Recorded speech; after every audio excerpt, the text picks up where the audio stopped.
Professor Victor Julius Ngoh, the president of the Catholic University Institute of Boya, formerly and Deputy Vice Chancellor, University of Boya, and Deputy Vice Chancellor, University of Bamenda.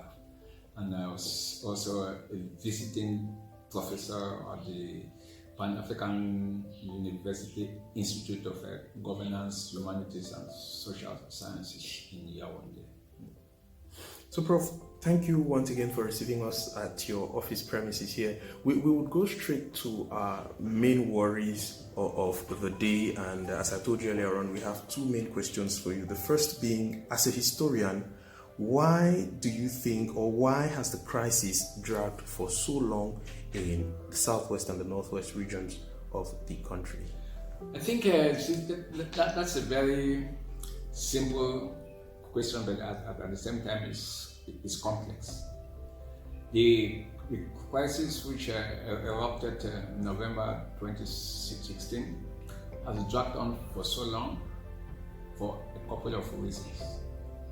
First, the government failed to appreciate the seriousness, the gravity of the problem.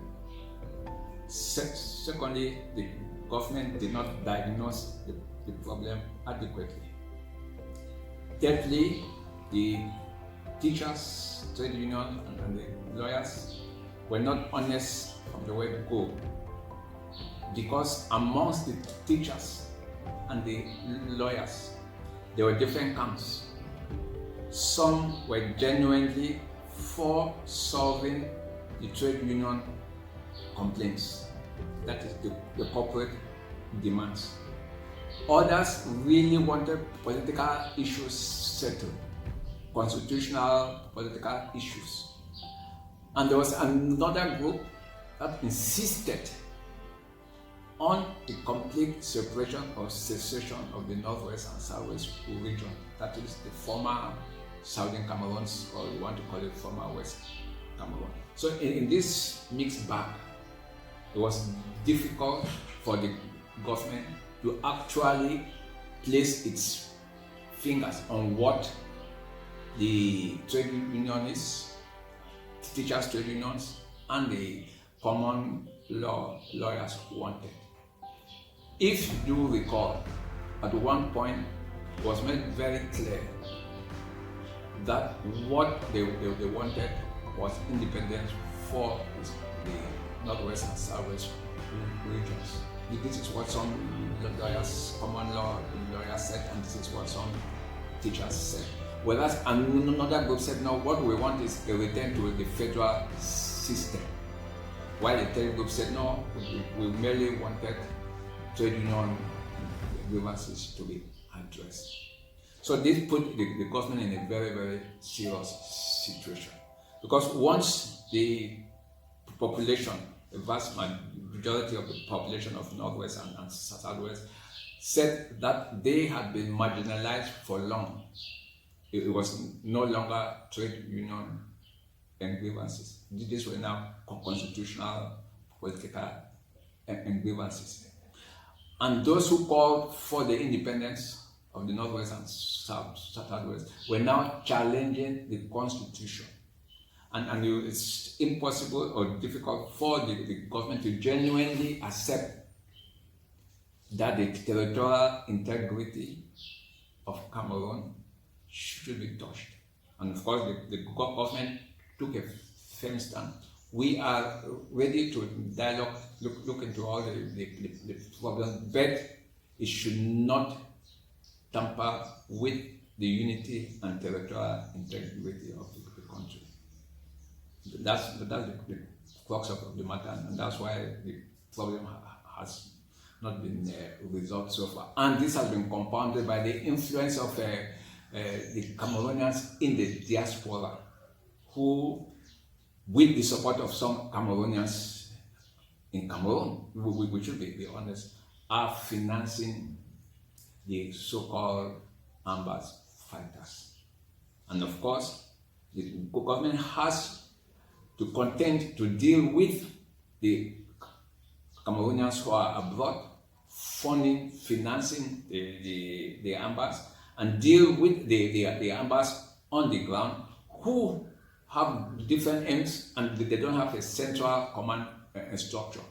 There are several groups, and at times there's no single command. So it becomes difficult now. To which group should you negotiate or dialogue? Permit me, the word negotiation is wrong. Dialogue. Because even abroad, you have what is called a SACO camp, and you have the Sisiko Tabe camp, and these camps don't even agree. So that's the problem. Sisiko keeps on saying that he is for independence as a separate state, which of course the government doesn't want. You have the other group, those who are for the federal structure, who do not agree with those who want independence as a separate state. And the government on its part doesn't accept the secession of Northwest and Southwest, and at the same time does not accept a genuine federal structure.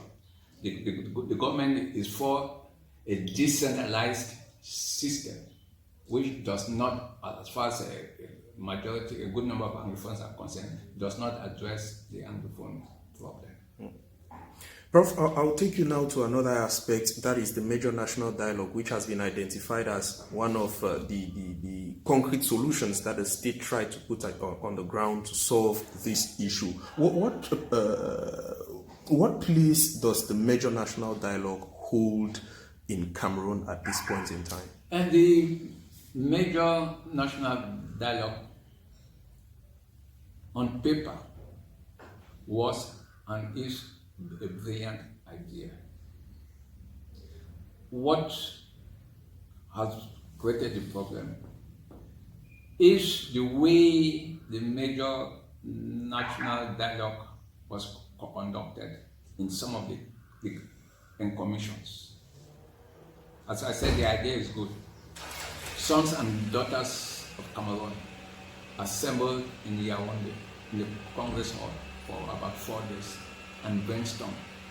It was expected that what will emerge from those discussions will enable the government appreciate the pains, because you have to accept that the president made it very clear that the major national dialogue will address the high aspirations of the populations of Northwest and Southwest.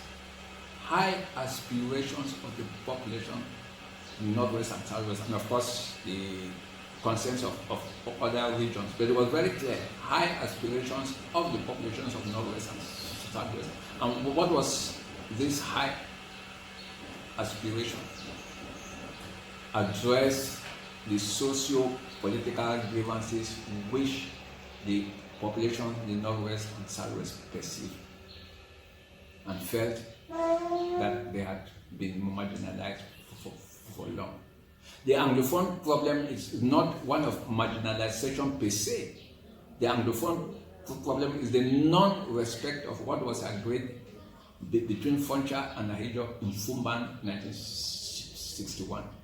The socio-political, legal, educational structures that operated in the former Southern Cameroon will be allowed to operate as they were, and those in the Republic of Cameroon, East Cameroon, will be allowed to operate as they were, and they will only be blended at the center, which means the federal system.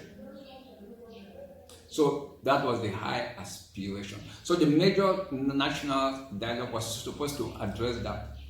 And one of the most important commissions was the Commission on Decentralization. And it was hoped that the issues would be addressed there. Unfortunately, I'm sorry to say, unfortunately, the chair of that commission did not allow the Anglophones to express what they felt and knew was the high aspiration of of the population of Northwest and Southwest. The fundamental question which came across in that commission as far as the Anglophones were concerned was a federal structure. Unfortunately, they were told that the commission was not supposed to take any measure that would go contrary to the Constitution, that would affect the unity and territorial integrity. But everybody knows fully well that a federal structure does not mean secession, does not mean separation. It only means that power is removed from the center and sent to the respective states. There are certain areas where the central government operates and certain areas that the state government operates. It is not secession, it is not separation. Unfortunately, that commission was not allowed to develop on that, especially when the Constitution says clearly, Article 2 at the time, sovereignty lies with the people. So, sovereignty does not lie with the government. Sovereignty lies with the people, and this sovereignty can be expressed either through a referendum or by the elected representatives of the people. That is Parliament, the House of Parliament and the Senate. So, in spite of the fact that it was said the Commission should not talk on the federal structure, but the Constitution, which is the highest law of the land, made it clear sovereignty lies with the people. And if the chair had accepted the brilliant idea, which was proposed by one of the members in that commission, that, oh, okay, since we don't want to hear about a federal structure, we should go back to that same constitution and use Article 62, which talked of a special status. And it was accepted. A special status is not new, but unfortunately in the Cameroonian context, it became a different thing from what is generally known as a special status. There are several countries in the world operating on a special status, and they're doing that very well. Unfortunately, when it was proposed that the members of that commission should provide the meat of the special status, should provide the content, should recommend what the content should look like, it was rejected. So an empty box was proposed in special status, and those who proposed it were prevented from giving or recommending the contents that they wanted to put in that box. Because if that had been allowed and the contents proposed and accepted what a social status should really look like, then we would not have been where we are today. A special status would have addressed most, if not all of the problems without necessarily calling it a federal structure. Because at the end of the day, we should recognize that what is important is not the name on the bottle, but the contents of that bottle. It's not the shape or size of the bottle, but the contents in that bottle. So if the members were allowed to genuinely take into consideration the interest of the country and say, this is what we propose for the special status A, B, C, D, E, then we would not have been where we are. And to give you an idea, the members of that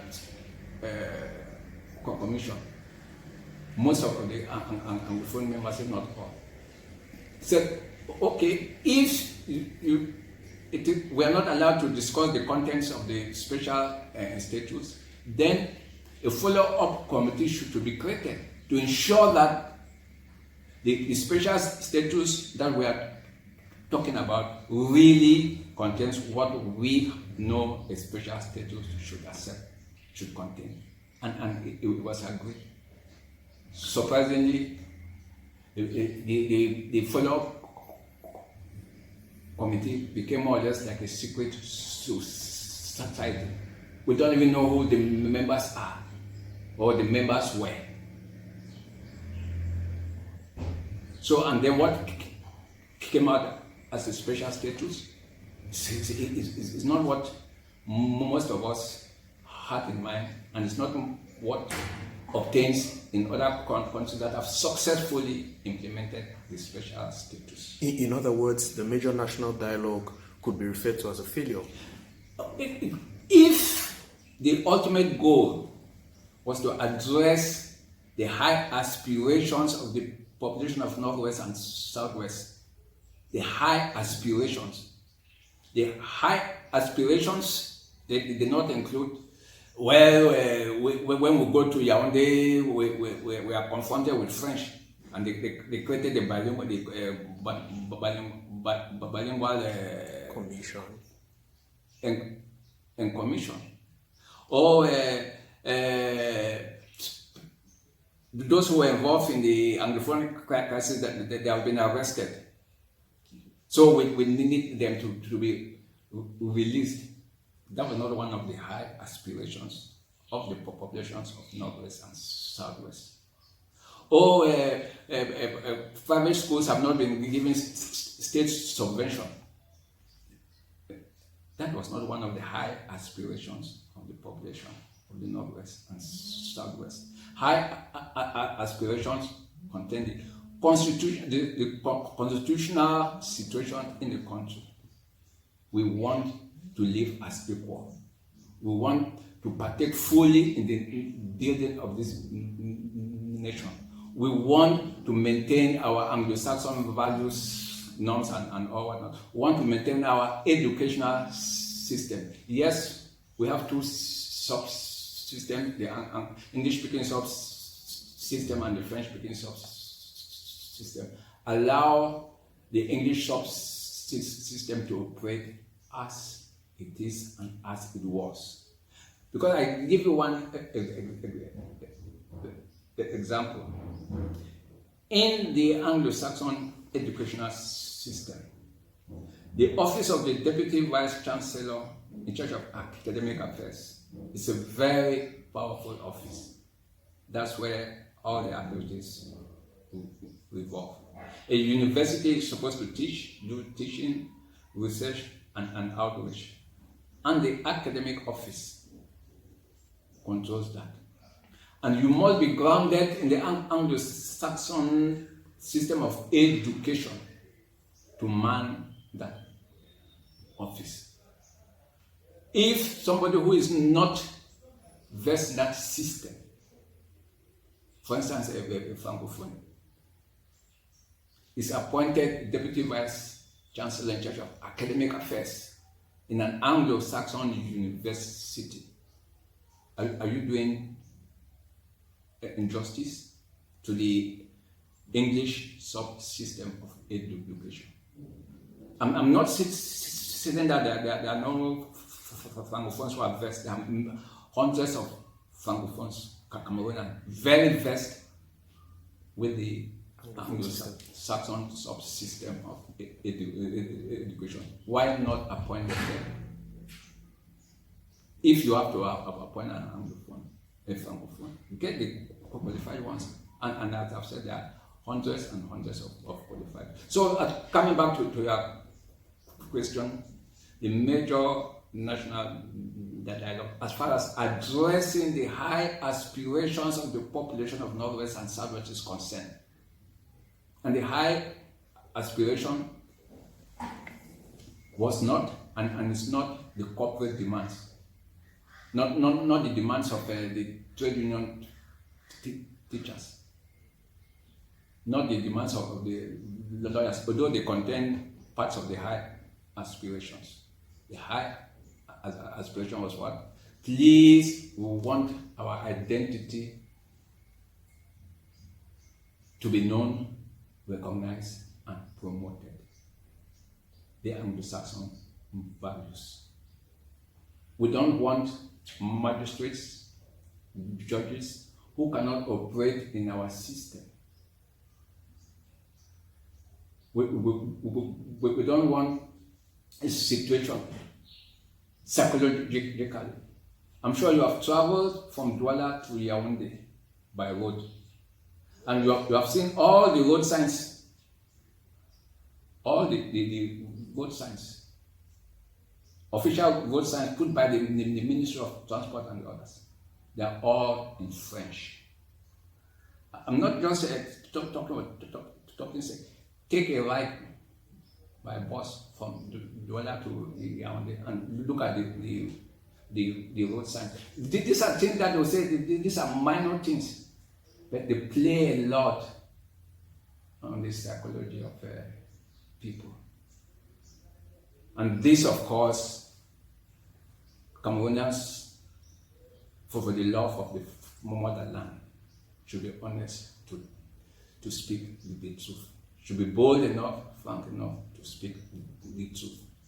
Those who argued all along, Anglophones and Francophones, who argued all along, some of them, that there was no Anglophone problem, can they honestly and frankly look at themselves in the mirror and say, yes, there's no Anglophone problem? We are in this situation because we have refused to recognize the root cause or causes of the crisis. And the major national dialogue was a unique opportunity to address those causes. Unfortunately, the high aspirations of the populations of Northwest and Southwest were not addressed. Prof, it's true we are about to go, but I want to ask you this question, which is generally asked by the man on the streets whom we've had the opportunity of talking to severally. They generally see the decentralization process as that option that was given since federalism was not or has not been seen as an option by the government of Cameroon. Is it okay for us to say decentralization is that option which we should gladly accept, given that federalism was not accepted? Yeah, in fact, that is a very good question. The 1996 Constitution provided for that. It took almost 20 years. Almost 20 years. And even up to 2020, decentralization has not been effectively implemented. Society is not stagnant, it's not static. Society evolves. What would have been accepted in 1996 to 2000 it's difficult to be accepted now. Society has evolved. Decentralization has been too slow to the extent that most of the population have given, just put their hands up and said, this is not acceptable. Since 1996, they are implementing it now. It is not acceptable. That's the problem. At one period, it would have worked and worked well. The population would have accepted it and adjust it as we moved along. But since 1996, it's terrible. That's the problem. Even right now, decentralization. Are you sure the councils can manage nursery and primary schools? As I'm talking to you today, honestly speaking, can the Boya Council or the Limbeck Council or the City Council run primary, nursery, and secondary schools? Do they have the human resources?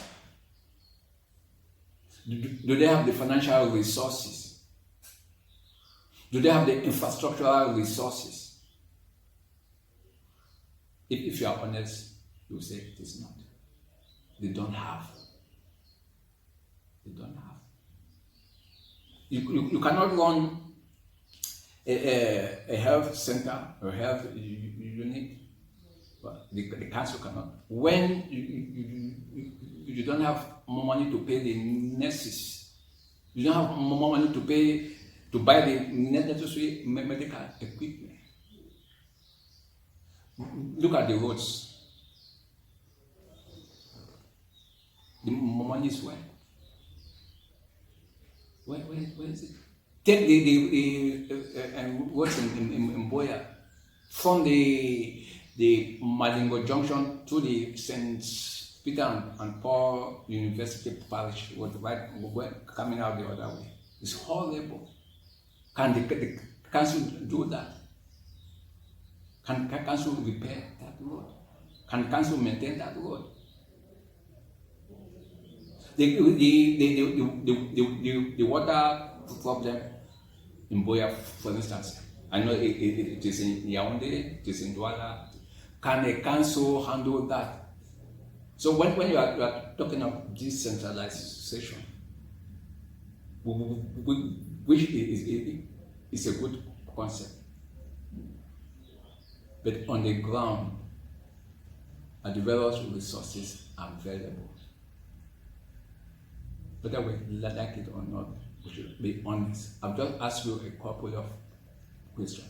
Can the Tico Council run primary and secondary schools?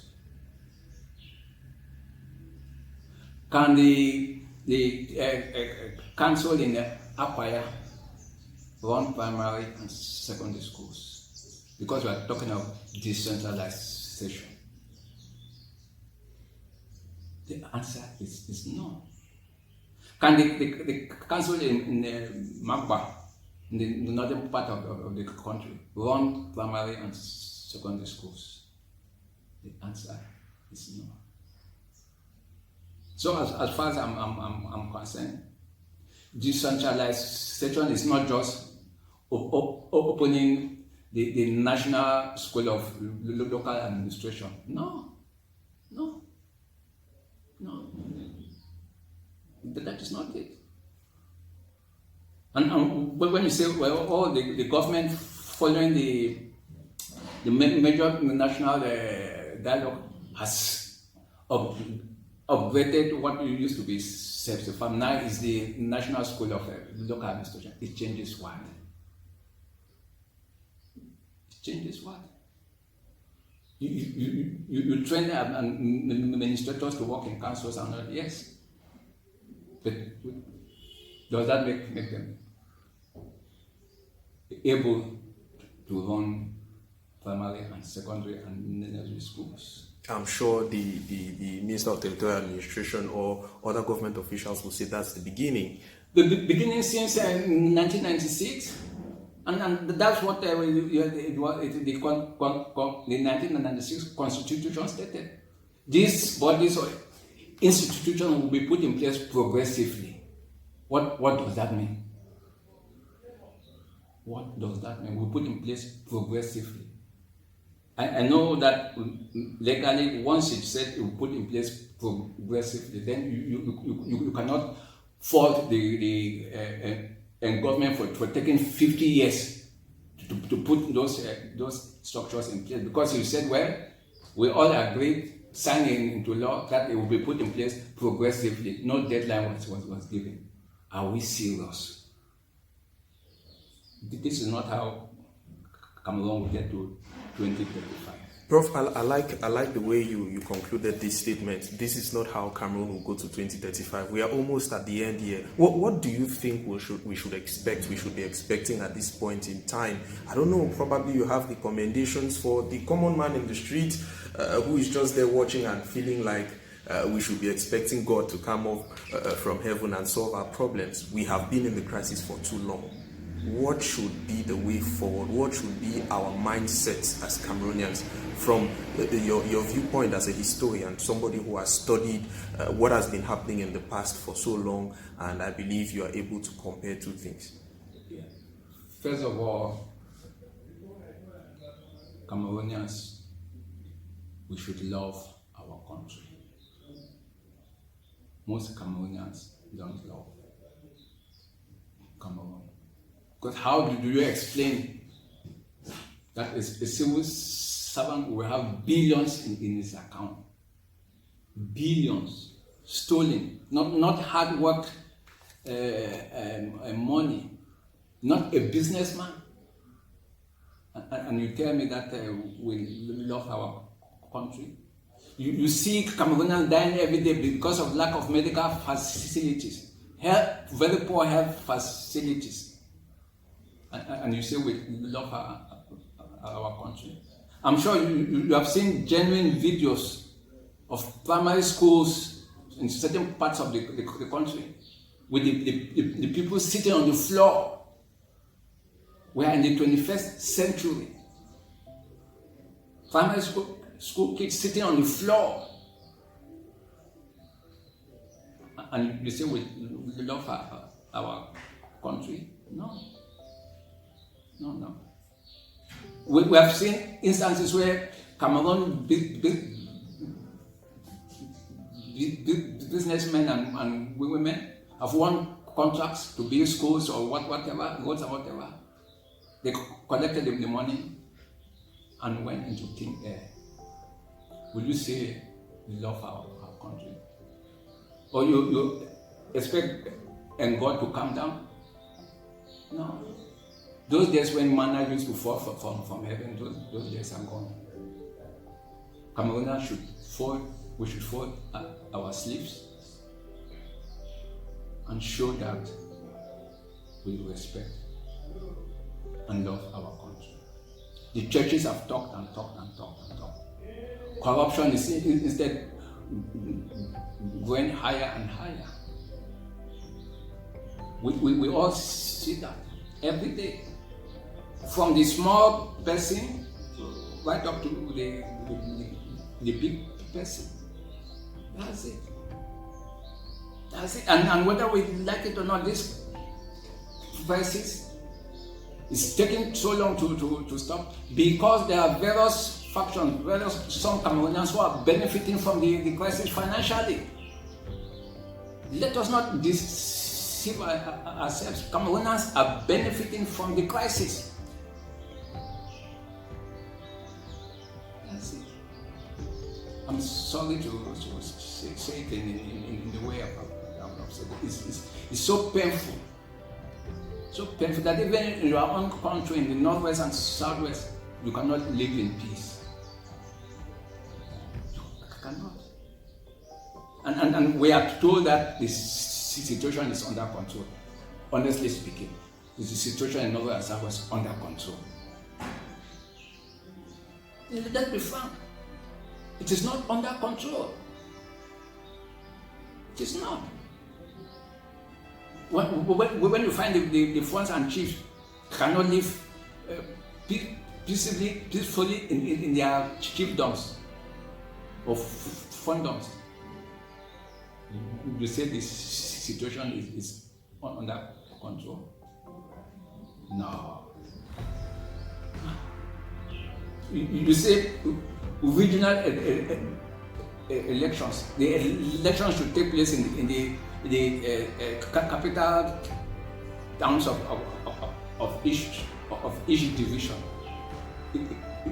Is it not because of security concerns? Of course it is because of security concerns.